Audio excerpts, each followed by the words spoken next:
This is the Heroes Podcast. My name is Andra Hoffman. I'm back again with someone from South Africa for a change, Nick Smit. How are you? Fine and you. Thanks for joining. And before we move on with your amazing experiences and how you've been turning pain into service, I wanted to intro you so everyone knows who we are meeting today. So Nick is the Rebel Ninja. He's an award-winning professional presenter, facilitator, corporate trainer, and disability advocate. With his unique life experience and the wisdom he's gained as a person with a disability who has not let anything stop him. Guys, listen, not anything to stop him. He aims to activate, impact, and move all those who enter his sphere of influence. He specializes in MCing, disability awareness, growth mindset, and creating your own reality. Well, could you take us back, Nick, to the beginning where you had some pain or struggle? I really give it back to you, your background. Where did you start from in life? Okay. So I was born able-bodied with no issues. So I was a healthy baby boy. And then at the age of 6 months old, I was involved in a serious car accident in which I lost my dad and two grandparents. And then I went flying through the windscreen, landed with my head on the road. And unfortunately, owing to those sustained injuries, I have brain damage on my right-hand side of my brain, which has affected the left-hand side of my body. This has resulted in me having what's called cerebral palsy with hemiplegia. Now, for those watching this who have no idea what that is, don't worry, it's okay. My right-hand side works perfectly fine. So that's all good. But then my left-hand side is quite badly affected in that I can't move my fingers, toes, or anything like that. I can do big movements, but not small movements.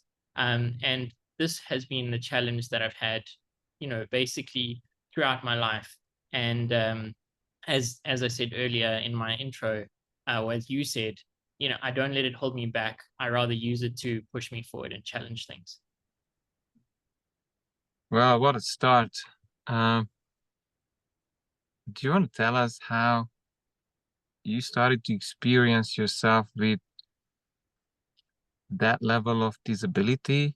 Like, how was childhood? How did you feel? So when I was very young, because obviously it happened when I was 6 months old, up until the age of 9, I went to a special needs school. So I was surrounded by people with special needs. I had teachers who had training in special needs. And so I felt, at home there. I didn't feel excluded or different or anything like that. However, when I was 9 years old, uh, the school told my mom that I had the mental ability and the potential to do so much more if I went to a mainstream school. And so they did a whole bunch of tests because this was before inclusive education was a thing in South Africa. So I did a whole bunch of different tests, and that came out and said, yes, I would be able to, make it in a mainstream school. So my mom charged ahead and fought with 8 different schools before I was accepted into one of them. And then at that school, everything wasn't easy. I did have incidents where people teased me.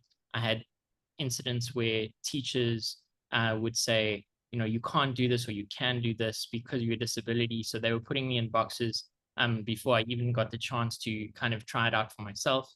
And so that was kind of a shift for me in that, in primary school, when I first started, I was at home and everything was pretty much, easy. And then challenge after challenge I met at the able-bodied school.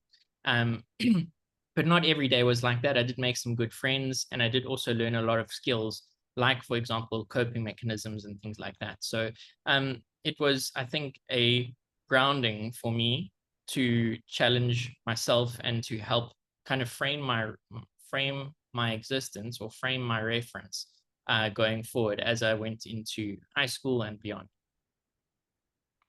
And what was the most difficult, if you could tell us? Or did you have a victim mindset that, some of my audience has, of why is it me? How did this happen to me? And finding yourself in the loop? Um, during my time at school, there were incidents where, for example, I was pushed down a flight of stairs. Another child mimicked how I walked and put his arm like I had it, and kind of made the class laugh at me. And obviously that made me feel like, why am I here? Why me? But also one very clear moment that happened to me when I was about 12 or 13. I was sitting in my bedroom, and I was sitting lengthways across the bed, and my legs were outstretched, and I looked at my feet, and as weird as it sounds, I wriggled my toes on my right foot, which obviously I can do, and then I tried to wriggle the toes on my left. Now, as I mentioned before, I can't do that. Now, this kind of sounds simple or sounds arbitrary, but the thing is, it signified so much more for me. I just wanted to wriggle my toes because then I could be like everyone else. Like, why can't I wriggle my toes? That was a very difficult time for me. But I kind of said to myself, well, there are things in life that you can do and things in life that you can't do. Yes, you can challenge some things, but other things you just have to accept the way they are and move forward rather than staying in that, as you called it, like victim mentality. So I stayed in that moment of like sadness or depression for probably about an hour or so. And then I said to myself, you can't just be like this. It's time to shrug it off and move on. So at the age of like 12, 13, I had an existential crisis with my toes. And what would you say, a bit expanded, what is the biggest mental challenge, and maybe emotional as well, for people with disability? If we look at the broad sense, I think a lot of people with disabilities, even if they want to charge forward, even if they want to, make their own in an able-bodied environment, I feel like a lot of them have confidence issues, and they don't feel that they're as good as those others that they might be working with. In my training that I do and my coaching and mentoring that I do for people with disabilities, that I often find is the case, where they have these ideas, but they're too afraid to venture forth because they don't have the confidence because of their disability. And I'm wondering, do you help them around exactly that? Because obviously we'll get to how you serve people, but are you helping people with, getting them back on their feet emotionally and mentally? Absolutely. I mean, you can teach people skills and you can teach people theories, but at the end of the day, if they're not internalizing it and they're not finding their own feet, so to speak, then what is it for? So a big part of what I do is help people find that inner confidence, that they know, wait, I am actually worth it, or wait, I can do something, even if others around me say I can't, or maybe even themselves, they felt that they couldn't do it before. I've had certain examples where I've had a lady who was petrified of speaking in front of 2 or 3 people, to by the end of the year, she was speaking in front of the crowd. She'd made a complete transformation. And those are the moments I live for, is like helping people break through those barriers, find their confidence, and create their own reality. That's beautiful. And how was the transition? I understand you had all of these challenges, but how did you figure out your kind of new identity or how you're going to serve? Because I think, like, my understanding is, and I help people through probably similar ways like you do.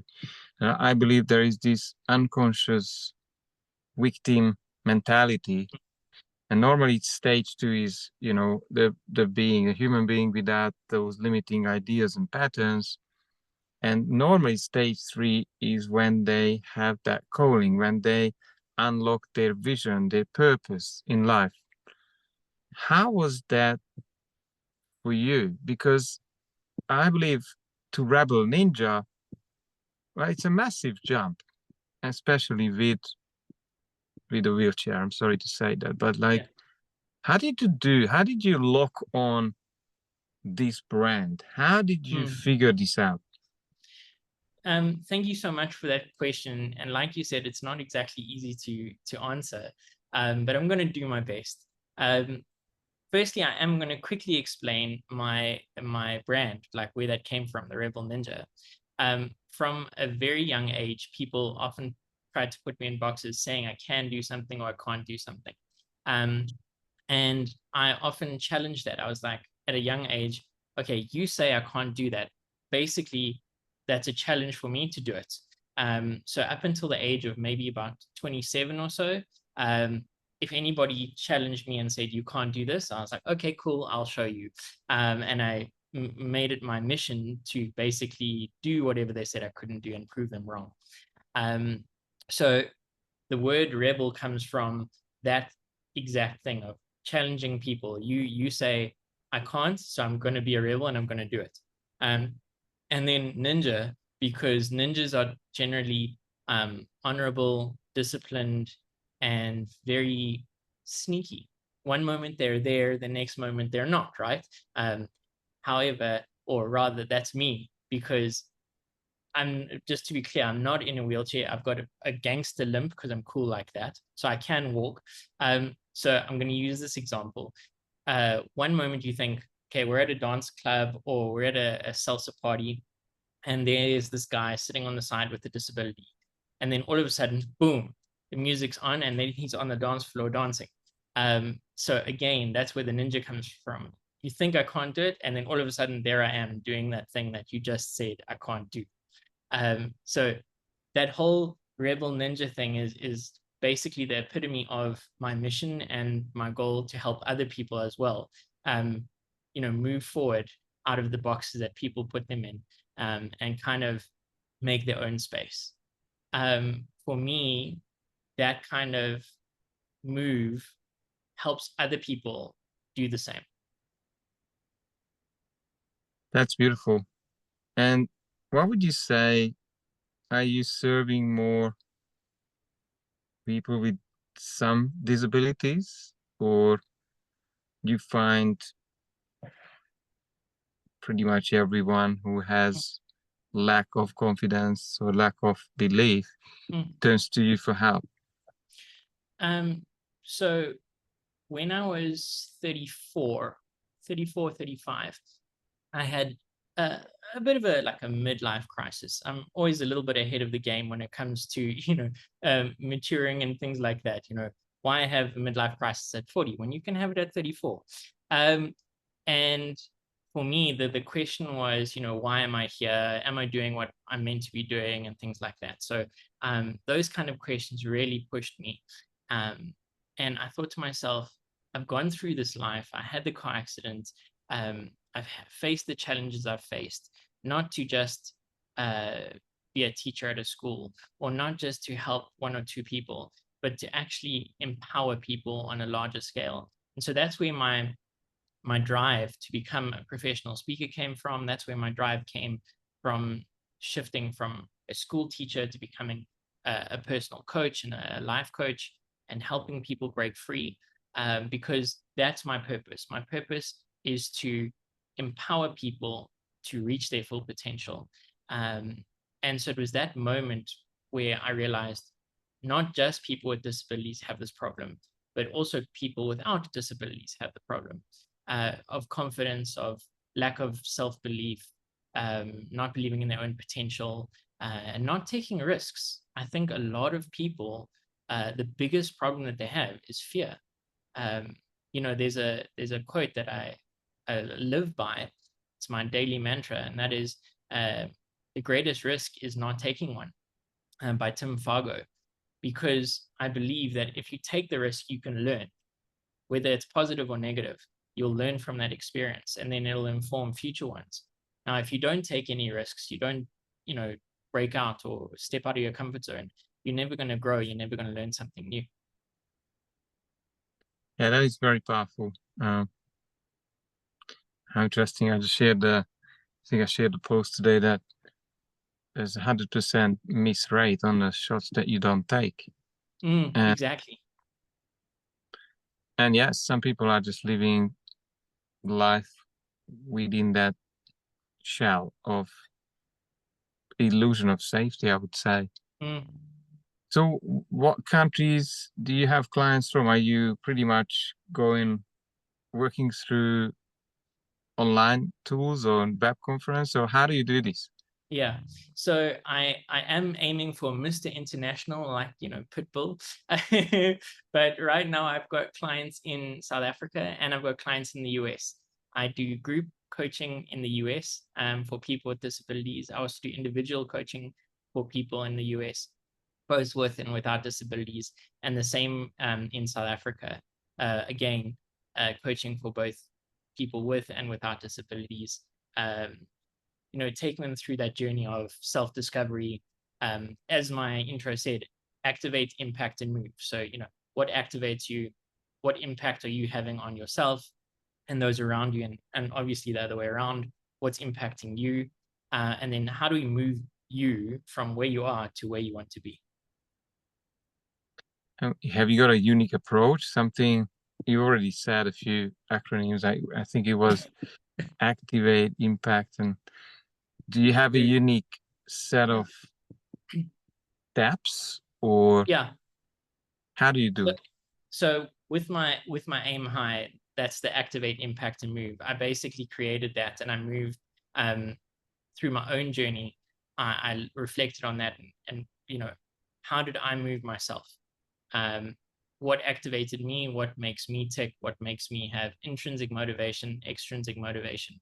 And then an important thing for me is that whole impacting and looking at it and saying, okay, often people think of what is the impact that I'm going to have, or what is the impact on other things on me.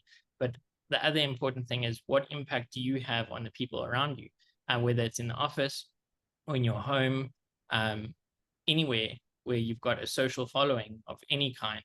Anything that you do or don't do will have an impact. And then obviously move is, what skills, what knowledge, what grounding or foundation do you have? And then what skills, knowledge, and foundation don't you have that you need to get to that idea of your success? And that's kind of the journey that I take them on. Again, this is through my own experience and through my own model that I came up with. Wonderful. What would you be celebrating in 5 years' time if things went really well for you? Have you got any goals that is motivating you now? That's a really cool question. Thank you very much for asking. I think I would have clients in at least 3 or 4 different countries. And I also want to travel to connect with them. That's one of my goals, especially starting in America, because that's where I've started my international coaching.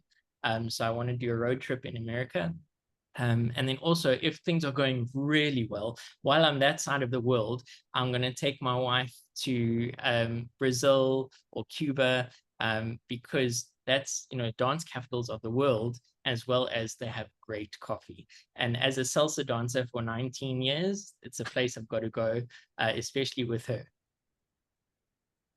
So how did you find your wife? I'm curious because sometimes I understand so from my point of view, it's not an easy journey to find a wife and someone has visibility, right? I mean, Mhm. I guess it's a whole different story that we could talk about for 4 hours, but could you give us your view, your experience finding a partner? Um, you know, you said it's not always easy, and especially with as a person with a disability, that is an extra level of challenge. Not necessarily from their perspective and not from a physical perspective, but from an emotional and a psychological one. For many, many, many years, I was single for the like 6 years of my, dancing and salsa and everything. I was single. I went on a few dates here and there, but for the majority of the time, I was alone. And, one thing that did strike fear in me is that idea of I'm going to be alone, or I'm going to die alone, or I'm not going to have a partner. Um, but then when I met Nikki, she's my wife. When I met Nikki and we dated, we got to know each other quite well. And then 10 years down the line, I ended up asking her to marry me. And then she luckily said yes. And that was the moment for me, like, okay, I'm not going to be alone. Now, you might be wondering, why 10 years? Um, um, you know, partly because that's my personality. I need to like know things for certain before I jump in. There are a few things that I'll, live on the edge and just do, but there are, bigger ones that I need to know. And I also wanted her to know what she was getting into. I obviously have a disability and that comes with its own challenges. Um, so I needed her to understand that, in a normal relationship, the guy is going to be the one to fix the light bulb, for example, or whatever. And that's not me. So if you are okay with those kind of things, then, we can get along. And then we can, date, and then we can get used to that. And then we can, progress through there. I also have not got the usual, family structure either. As I mentioned right at the beginning, my actual dad, or my real dad, passed away in the car accident. So my mom's got a stepdad, has a partner, and he's my stepdad. And then I've got a younger sister who's got Down syndrome. So again, that's not your usual family. So again, I needed to know that Nikki was okay with that. It's powerful. I mean, such an inspirational story to own your life and to be able to be in charge. And I see you as someone who is doing his work, Mhm. his purpose. And I'm curious. I mean, you don't need to ask, or you don't need to answer if you don't want to. But do you want to give us maybe another three things that is different when you come to a relationship that maybe I think it's going to teach others to lay that foundation Mhm. for those future relationships that they're trying to find, because I think that needs to take place. Mm, So people have, let's say, expectations handled, and they're able to go into that relationship with their full heart. mm, mm. Um, for me, I think openness and communication are key. Um, a lot of people are scared to show them their full selves. And they always put their best foot forward, so to speak, in a relationship, especially when it's starting. And I'm not saying that I didn't do that. I did do that. Dress the part, look good, smell good, feel good. But at the same time, because I have a physical disability, it's not something that I can hide, nor would I want to. Because if I am going to bond with this person, I want her to be able to accept me for me, right? Um, and so I think having that kind of approach to your relationship. Again, whether you've got a disability or not, the same applies. Hi, this is me. And this is my personality. I always like to say that I introduce my personality before my disability. And these are my quirks, and this is what I'm good at, and this is what I'm not good at. And not laying it on too thick right at the beginning, but when an opportunity comes and allows you to make a decision of authenticity, do I tell the truth here and say that I can't do this, or do I try and maneuver my way around it? I think that was important.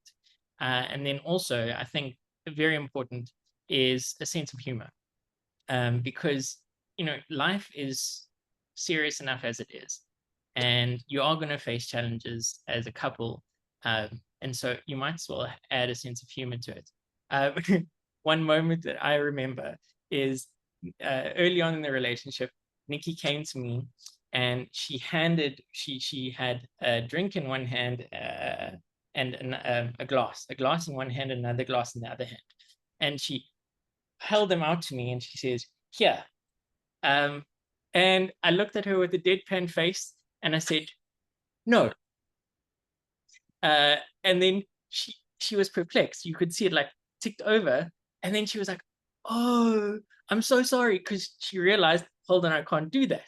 And we both laughed, and then obviously put the other glass down, and then I walked and we solved it. But it was those kind of moments where I could have been, "Oh, let me try," or I could have been like rude or anything like that. But I approached with a sense of humor, and that's one of the stories that kind of brought us together more than pushed us apart.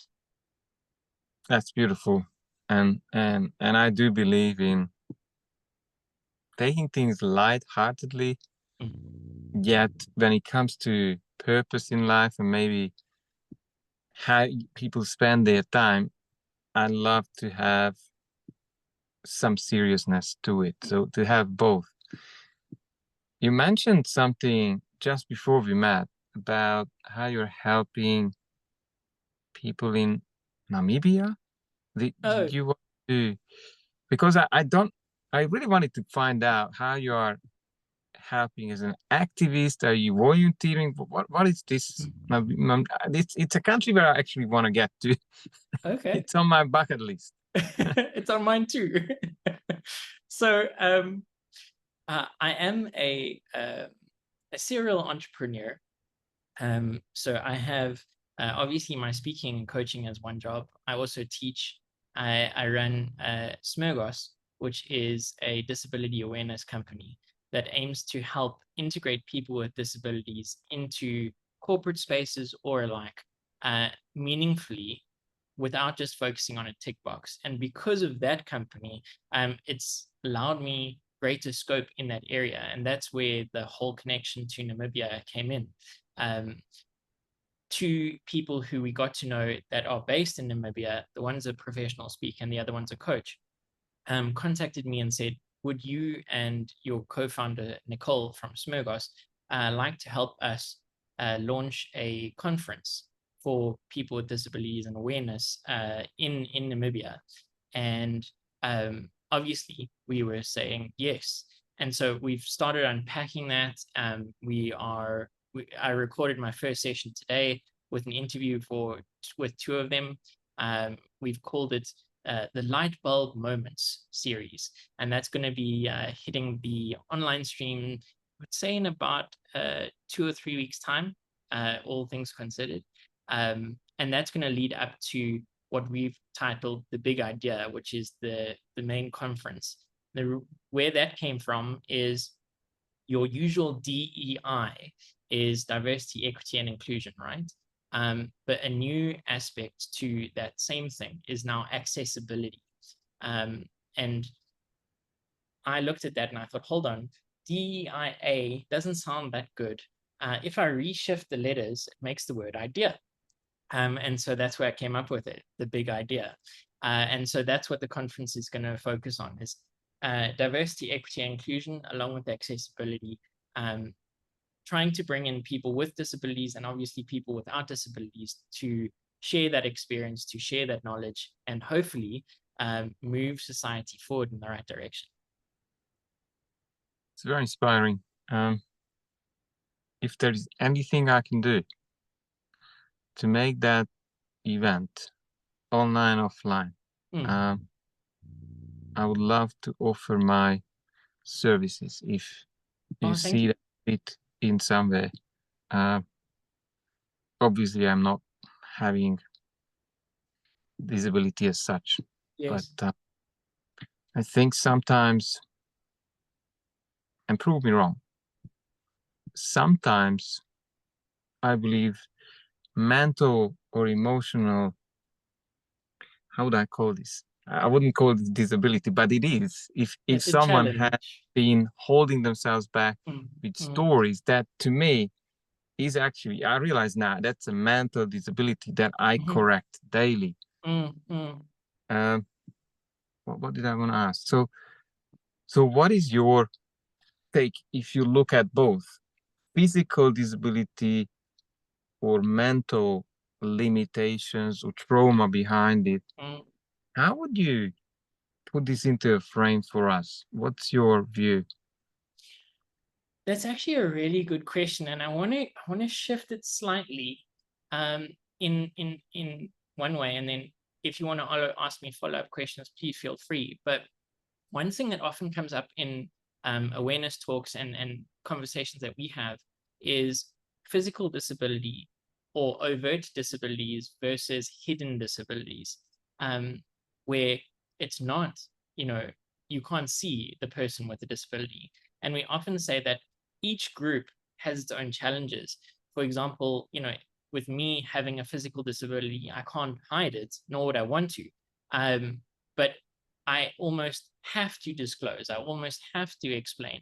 And it's not really something that I can ignore.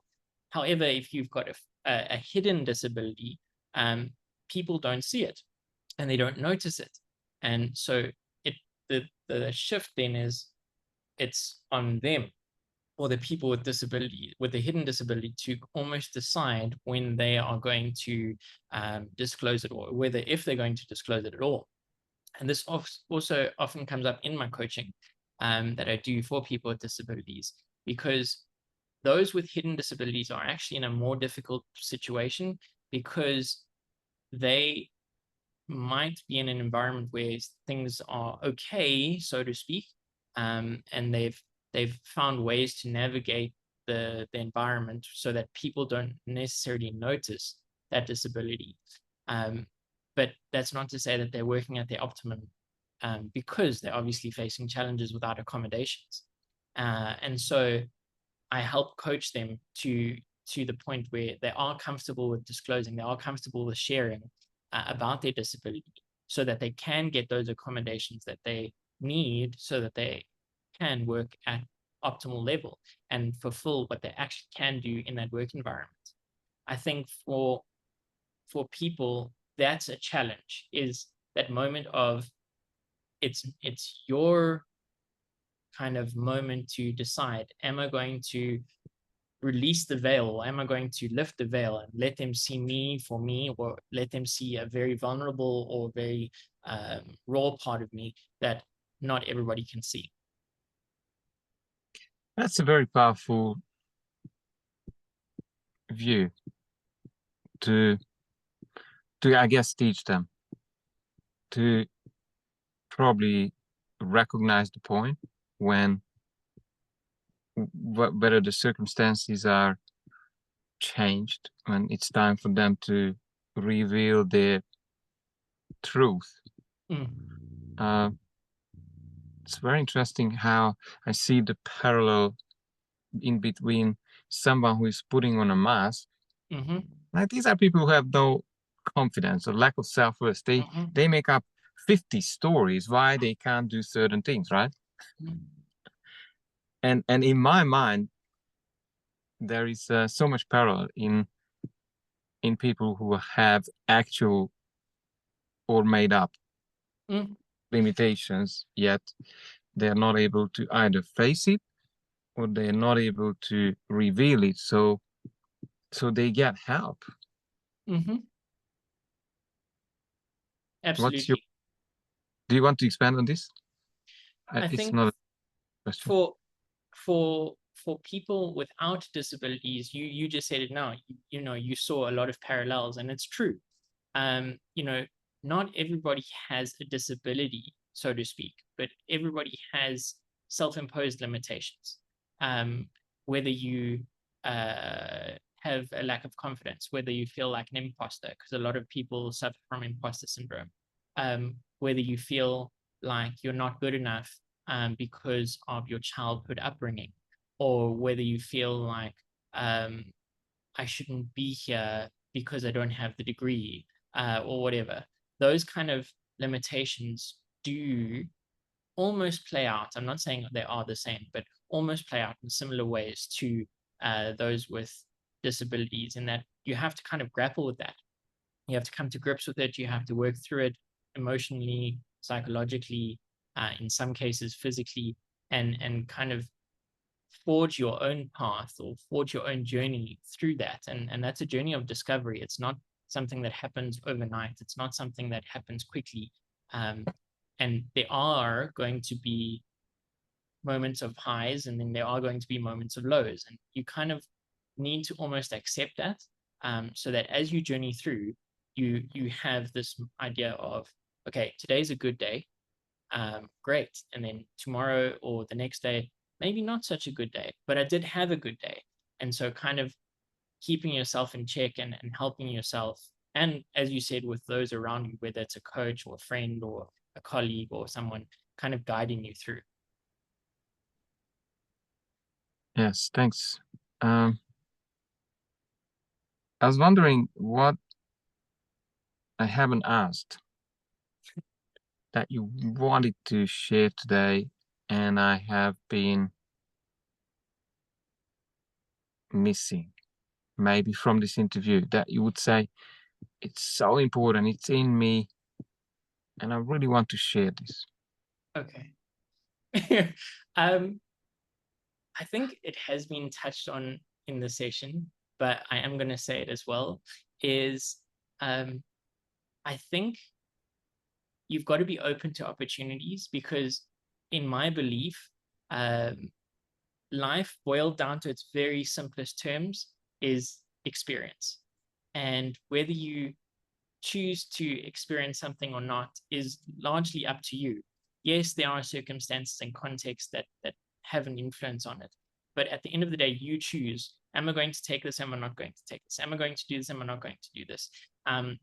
And through those experiences, you'll get more experiences and you'll get growth, or you'll get setbacks, but those setbacks will help you grow.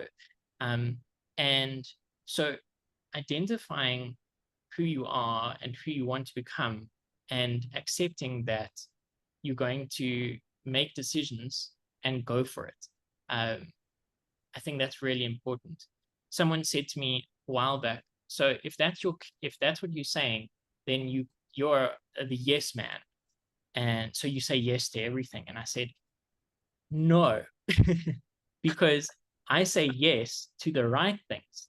I said, for example, if someone said to me tomorrow, they came to me and they said, Nick, you've won an all expenses trip to NASA where you're going to become an astronaut and fly to the moon.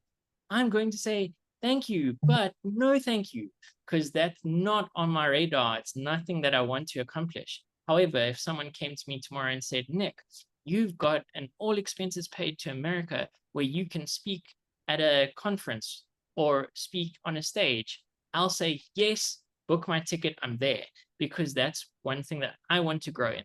So identifying where you want to be, your purpose, what drives you, and then saying yes to the right things, and accepting that, yes, some things are going to go wrong, some things are going to go right, but you're heading in the right direction. That's fantastic.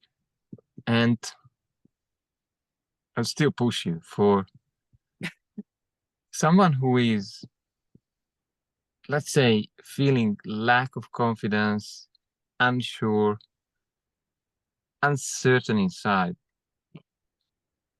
You already shared some things today, plenty. What would be 3 key things to do right now? And you already shared one. I know that. that you could just give them as a life rope? I think one of them is to start journaling if they haven't already started. And that can be in any form, whether it's recording it, voice noting it, writing it down. There's also apps that just have an emoticon or something like that that you can use. So starting to track and starting to communicate with yourself through journaling, I think that's really, really important. And then also, I think writing down what you want to achieve, writing down like what is it that you want to do, whether it's today or this week or in a year, or like you asked in 5 years, like, have you written it down? Have you tried to commit to that? And then the third thing is finding people that can support you. And in doing that, you might need to be vulnerable, but obviously you'll know who those people are, whether it's sibling, someone in your family, or your partner. But finding that person who will stand in your corner, regardless of whether you succeed or fail, it's really important to have that person go, you did it. Regardless of whether, it was a success or not, the fact is you stepped up and did it. If you don't mind, I'm going to share one other thing that just came to mind that I think is really important. I mentioned now success, succeed or fail. However, Simon Sinek reframed failure, and he said, it's not failing, it's falling. And I really, really, really love this idea. So if you are listening to this and you feel like, oh man, I failed. No, you haven't failed, you've fallen. The reason why I really like this is if you fall, you automatically get up, right? I mean, it's natural. The question is, how long are you going to take to get up? Yes, if you fall lightly, you're going to get up quickly. If you fall badly, it's going to take a while, but you are going to get up, like guaranteed you're going to get up. When people feel like they failed, it's almost like a full stop, like you failed and it's over. And so that's why I like the shift from fail to fall, because if you have fallen, you are going to get up. Another thing that I really like about the whole concept that I've added on is if you fall, you often look back at the thing that made you fall, right? So was it a thing that tripped you or whatever? That's so important because that's part of your reflection, so that that doesn't happen again, or you're aware of that when it happens again. So again, if we frame it with the idea of failing, if you look back and you go, okay, wait, that didn't work out. I'm going to change something slightly so that next time that doesn't happen again. So shifting that idea from I failed and it's over to I've fallen and I'm going to get up and I'm going to learn from this experience. I love it. I love it. That was really insightful. Nick, thank you very much for your time. I really love this, and I hope that we will find ways together in the future to elevate lives and reconnect people to their potential. Thanks very much for your Andre, it time. was awesome. It was awesome being here. Thank you so much for the amazing conversation. It was great chatting to you. Thanks. See you soon. Cheers.